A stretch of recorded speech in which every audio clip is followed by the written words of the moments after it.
ইশকে funny আর লেখিকা মেহেজাবিন নাদিয়া পর্ব ৯-এর শেষাংশ। বিয়েবাড়ির ঝলমলে রোশনাই তখন চারপাশের পরিবেশকে এক কৃত্রিম উৎসব মুখর চাদরে ঢেকে রেখেছে। শেখ ভিলার বিশাল লন জুড়ে সুগন্ধি ফুলের মালা, বর্ণিল আলো আর ডেকোরেশন, আমন্ত্রিত অতিথিদের কোলাহল, সুস্বাদু খাবারের সুবাস আর মৃদু আবহ সঙ্গীত, সবকিছু মিলিয়ে বাইরে মনে হচ্ছিল এটি একটি নিখুঁত সুখী পরিবারের মিলন মেলা। কিন্তু এই আলোকময় উৎসবের আড়ালে এক বিশাল ড্রেসিং টেবিলের আয়নার সামনে পাথরের মূর্তির মতো স্তব্ধ হয়ে বসেছিল জেবা। ওকে লাল বেনারসি শাড়িতে সাজানো হয়েছে, মাথায় জড়োয়ার ওড়না আর সারা গায়ে ভারী সোনার গয়নাগাটি। এই রূপ যে কোনো মানুষের চোখ ধাঁধিয়ে দেওয়ার জন্য যথেষ্ট, কিন্তু এই অপরূপা কনের চোখের মণি দুটো সম্পূর্ণ নিষ্প্রাণ, যেন এক জ্যান্ত লাশের ওপর রঙের প্রলেপ দেওয়া হয়েছে। গাঢ় মেকআপ আর কনসিলারের নিচে নিখুঁতভাবে লুকিয়ে ফেলা হয়েছে গতকাল নিজের হাতে নিজের গালে মারা সেই কালশিটে দাগগুলো। ঠোঁটের কোণে কাটার দাগটাই লিপস্টিকের প্রলেপ দেওয়া, কিন্তু ভেতরের ক্ষতটা আজ আরও শতগুণ তীব্র হয়ে ওর পুরো অস্তিত্বকে পুড়িয়ে ছারখাড় করে দিচ্ছে। জেবা তার ডান হাতের আঙুলের দিকে তাকালো, সেখানে জ্বলজ্বল করছে সাদমানের দেওয়া হীরের আংটিটা। জেবা মনে মনে ভাবল, মানুষ যাকে ভালোবাসে তাকে কেন পায় না, আর যাকে কখনো সেই চোখে দেখেনি সমাজ কেন তার গলাতেই এই সোনার শিকল পরিয়ে দেয়। বাবা, শুধু তোমার মুখের ওই একটুখানি হাসির জন্য তোমার এই একমাত্র মেয়ে আজ নিজের আত্মাকে জীবন্ত কবর দিতে যাচ্ছে। ঠিক তখনই ঘরের দরজা ঠেলে ভেতরে প্রবেশ করলো আরা। আরার মুখে চওড়া হাসি। সে এসে জেবার কাঁধে হাত রেখে উচ্ছ্বসিত গলায় বলল, বাজে বা, তোকে একদম পরীর মতো লাগছে রে। ভাইয়া সত্যি খুব ভাগ্যবান। নিচে কাজী সাহেব চলে এসেছেন, অরিয়ার শারীম ভাইয়াও এসে গেছেন ওনাদের বাবার সাথে। মামা তো আরিশান আঙ্কেলকে পেয়ে একদম খুশিতে ফেটে পড়ছেন। চল নিচে চল। আরিশান আঙ্কেল নামটা শোনা মাত্রই যেবার বুকের ভেতরে একটা সুপ্ত আগ্নেয়গিরি যেন কেঁপে উঠল।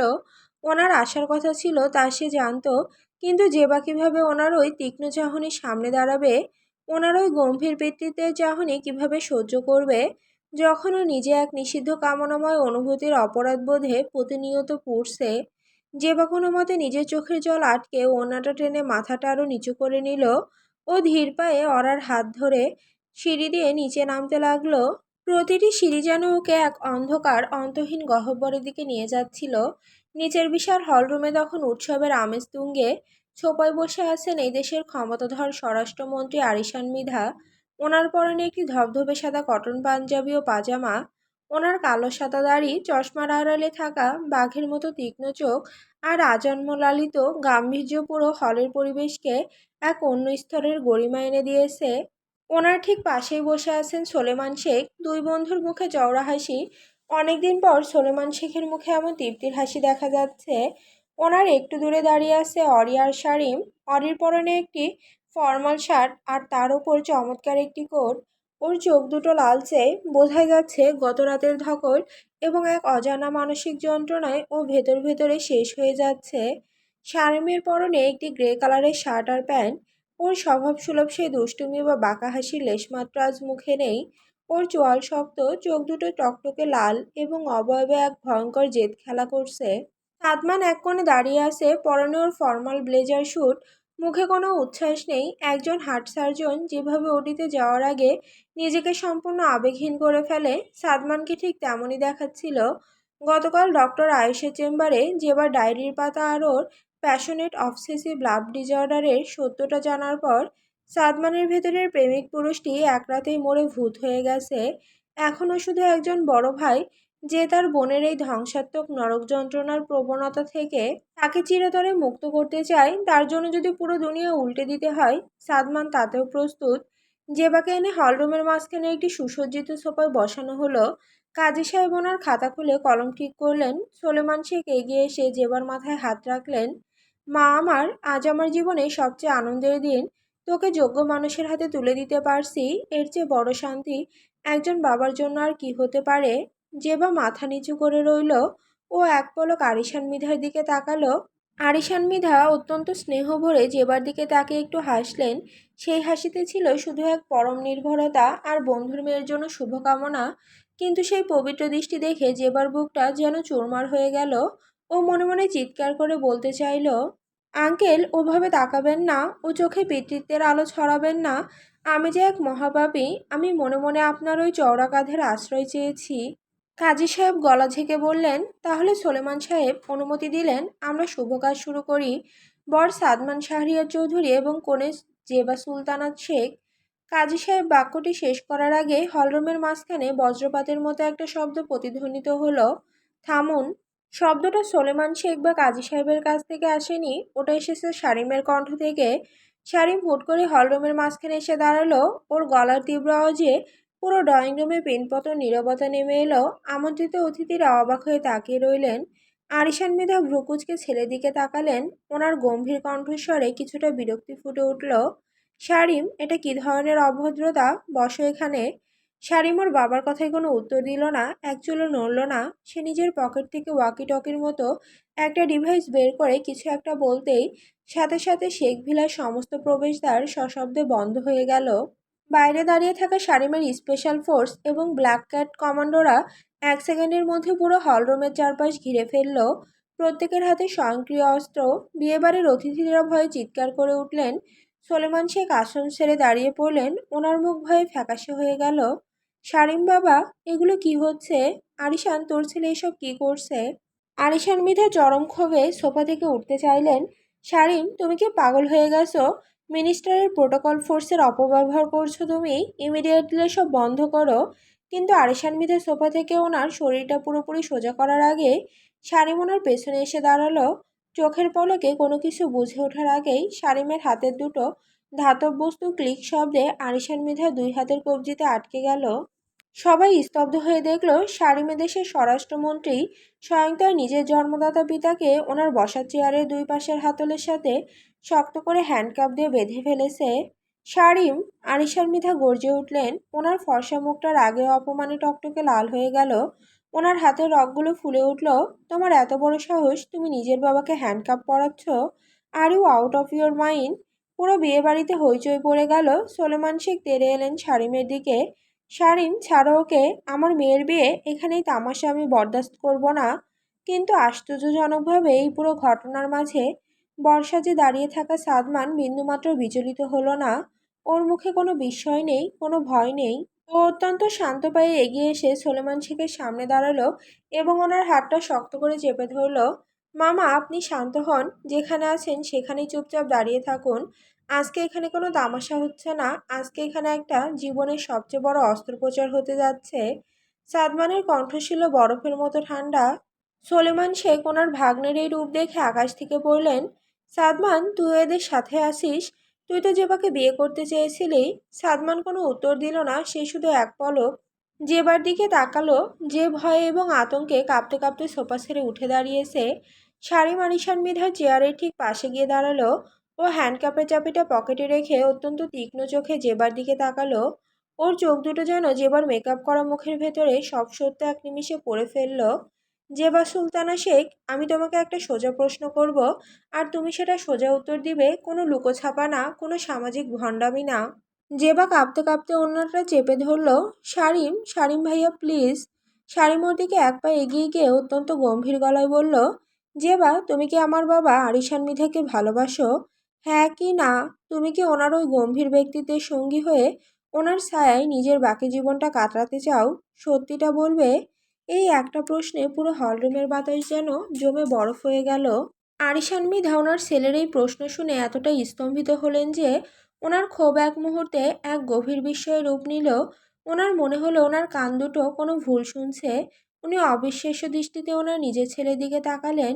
শারিন, তুমি এসব কি আবোল তাবোল বকছো? যে আমার মেয়ের মতো, ও আমার বন্ধুর মেয়ে, তোমার মগজ কি আসলে পচে গেছে? সোলেমান শেখ আর সহ্য করতে পারলেন না। ওনার ধমনীতে রক্ত চড়ে গেল। উনি চিৎকার করে জেবার দিকে তেড়ে যেতে চাইলেন। কিসের ভালোবাসা? কোন কুলাঙ্গার এই নোংরা কথা রটিয়েছে? আমার মেয়ে এই বুড়ো মানুষের প্রেমে পড়বে? জেবা, বল ওনাদের যে এগুলো মিথ্যা, বল। জেবা কোনো কথা বলতে পারল না। ও শুধু দুই হাতে মুখ ঢেকে ফুপিয়ে কেঁদে উঠল।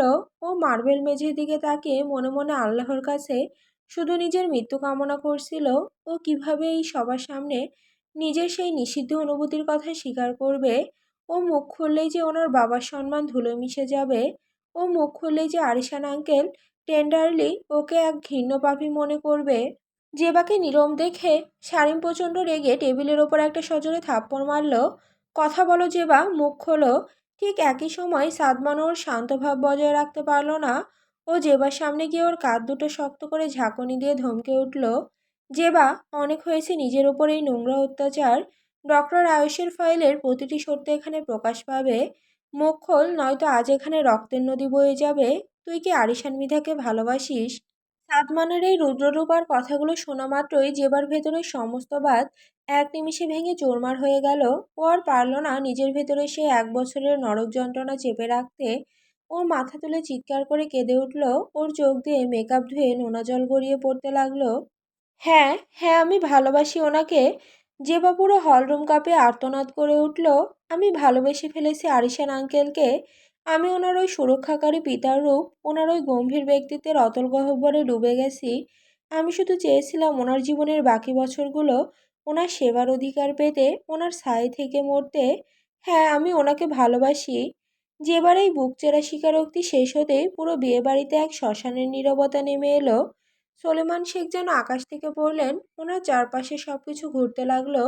উনি নিজের কানকে বিশ্বাস করতে পারছিলেন না।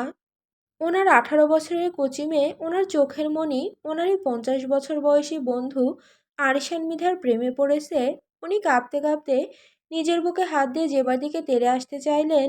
তুই তুই একটা কলঙ্ক। তুই আমার মুখে চুনকালি দিলি। আমি তোকে আজ মেরেই ফেলবো। কিন্তু সলেমান শেখ জেবার গায়ে হাত তোলার আগেই সাদমান ইশারা করলো। সাথে সাথে ওখানকার 2-3 জন জোয়ান কমান্ডাও সলেমান শেখকে শক্ত করে ধরে পাশের একটা চেয়ারে বসিয়ে দিল। ওনার হাত দুটো চেপে ধরে রাখা হলো যাতে উনি নড়তে না পারেন। মামা, শান্ত হন। আপনি আপনার মেয়ের ভেতরে জ্যান্ত কবরটা কোনোদিন দেখতে পাননি। টাকার পাহাড়ে ওকে একা ফেলে রেখেছিলেন। ও কার সুরক্ষায় খোঁজে ওই 55 বছরের মানুষের ব্যক্তিত্বে আশ্রয় নিয়েছে, তা বোঝার ক্ষমতা আপনার কোনোদিন ছিল না। সাদমান ওনার মামার দিকে তাকিয়ে অত্যন্ত কঠিন গলায় বলল, আরিশান মিধা জেবার মুখের এই স্বীকারোক্তি শুনে ওনার জীবনের সমস্ত নীতি, আদর্শ আর গাম্ভীর্যের ভিত নড়ে যেতে দেখলেন। ওনার মাথা ঝিমঝিম করে উঠল। উনি বাকরুদ্ধ হয়ে জেবার দিকে তাকিয়ে রইলেন। ওনার ভেতরের পিতৃত্বের অবয়বটা এক মুহূর্তে এক চরম অস্বস্তি আর লজ্জার চাদরে ঢেকে গেল। উনি তীব্র ক্ষোভে ওনার 2 হাত হ্যান্ডকাপ থেকে ছাড়ানোর চেষ্টা করতে করতে শারিমের দিকে তাকালেন। শারিম, তুমি এই নোংরামি বন্ধ করো। ও একটা বাচ্চা মেয়ে, ও মানসিক বিকারগ্রস্ত। ও কি বলছে ও নিজেই জানে না। তুমি ইমিডিয়েটলি চাবি দিয়ে এটা খোলো, না হলে আমি আজ তোমাকে ত্যায্যপুত্র করব। আরিশান মৃধা ওনার বজ্রকণ্ঠে গর্জে উঠলেন। কিন্তু শারিমোর বাবার এই অগ্নিমূর্তিতে বিন্দুমাত্র ভয় পেল না। ও বাঁকা হেসে কাজী সাহেবের দিকে তাকালো। কাজী সাহেব, পরিবর্তন করুন। বরের নামের জায়গায় লিখুন আরিশান মৃধা। আজই বিয়েই হবে। হোয়াট? আরিশান মৃধার সলেমান শেখ দুজনে একসাথে চিৎকার করে উঠলেন। শারিম, তুমি কি উন্মাদ হয়ে গেছো? তুমি তোমার বাবার সাথে এই বাচ্চার বিয়ে দিবে? নিজের মাকে এত সহজে ভুলে যাচ্ছ? সমাজ কী ভাববে তা একবারও ভেবে দেখেছো? আরিশান মৃধা রাগে কাঁপছিলেন। শারিম ওনার দিকে ফিরে তীব্র গলায় বলল, সমাজ? সমাজ ধুয়ে কি আমি জল খাবো বাবা? মাকে আমি 1 সেকেন্ডের জন্য ভুলিনি বাবা। মাকে ভুলিনি বলেই তো আজ এই সিদ্ধান্ত নিয়েছি। সমাজ একটা 18 বছরের মেয়েকে প্রতিদিন ভেতরে ভেতরে মরে যেতে বাধ্য করে। সেই সমাজকে আমি পরোয়া করি না। আরিশার মিধা কখনো লসে ব্যবসা করে না। এটা তোমারই শেখানো বলি। জেবা যদি সাদমানকে বিয়ে করত তবে ওদের জীবন ধ্বংস হতো। সাদমানের, জেবার এবং পরোক্ষভাবে তোমারও। কারণ জেবা কোনোদিন সাদমানকে মেনে নিতে পারতো না। তার চেয়ে ভালো তুমি ওকে নিজের স্ত্রী হিসেবে গ্রহণ করো। তোমার জীবনের একাকিত্বও দূর হবে আর জেবাও এক নতুন জীবন পাবে। আরিশান মৃধা ওনার পাশে দাঁড়িয়ে থাকা অরির দিকে তাকালেন। অরি এতক্ষণ চুপচাপ দাঁড়িয়েছিল। আরিশান মৃধা অত্যন্ত কাতর গলায় বললেন, অদ্রিজা, তুমি এই অন্যায় কিভাবে মেনে নিচ্ছ? অরি আরিশান মৃধার দিকে তাকালো। তার বুকের ভেতরটা ফেটে যাচ্ছিল। অরি ওর বাবাকে কতটা ভালোবাসে ও শ্রদ্ধা করে তাও নিজেই জানে। কিন্তু গত রাতে রুমে বাবার সেই মানসিক বিভ্রান্তি দেখার পর ও বুঝে গেছে ওর বাবারও একজন জীবনসঙ্গীর কতটা প্রয়োজন। অরি নিজের চোখের জল মুছে বাবার দিকে সোজা তাকিয়ে বলল, বাবা, আমি আর উনি যা করছি তা তোমার এবং জেবার ভালোর জন্যই করছি। বাবা, তুমি প্লিজ রাজি হয়ে যাও। অরির মুখ থেকে এই কথা শোনার পর আরিশান মৃধা যেন সম্পূর্ণ বাকরুদ্ধ হয়ে গেলেন। ওনার নিজের সন্তান ওনার বিরুদ্ধে দাঁড়িয়ে ওনাকে এই অসম বয়সের, এই সামাজিক নিয়মের বাইরের একটা বিয়েতে বাধ্য করছে।